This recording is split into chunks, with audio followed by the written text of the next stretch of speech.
Setelah ditunjuk menjadi lokasi pembangunan sirkuit MotoGP, pemerintah provinsi langsung memanggil Wali Kota Palembang dan Bupati Banyuasin di Gria Agung untuk memaparkan lokasi representatif pembangunan sirkuit balapan motor terbaik di dunia tersebut. Dalam paparannya, Bupati Banyuasin Yan Anton Ferdian telah menyiapkan luas lahan 98 hektar di Kecamatan Rambutan Banyuasin yang berbatasan dengan Jakabaring Sport City Palembang untuk pembangunan sirkuit. Luas 98 hektar nantinya berada di Desa Sungai Pinang, Kecamatan Rambutan, Kabupaten Banyuasin yang berbatasan langsung dengan Kompleks Jakabaring Sport City. Pemkab Banyuasin melalui Dinas PU Cipta Karya sendiri sedang berkoordinasi dengan PU Cipta Karya Provinsi Sumatera Selatan untuk melakukan pemetaan lokasi. Dipilihnya Desa Sungai Pinang menurut Bupati Banyuasin Yan Anton Ferdian lebih representatif dan memiliki aksesibilitas dengan kawasan Jakabaring.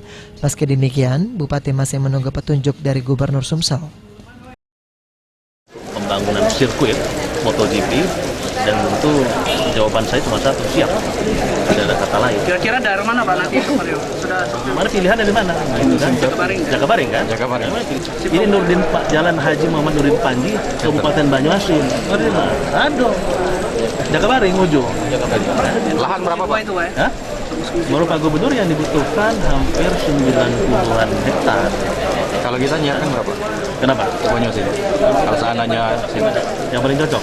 Yang paling cocok kan harus dilihat lagi nanti kan kita bukan menilai yang paling cocok mana, tetapi juga kita menyiapkan apa yang diminta, tetapi nanti cocok masalah tidak cocok itu kan ada penilaian lebih lanjut.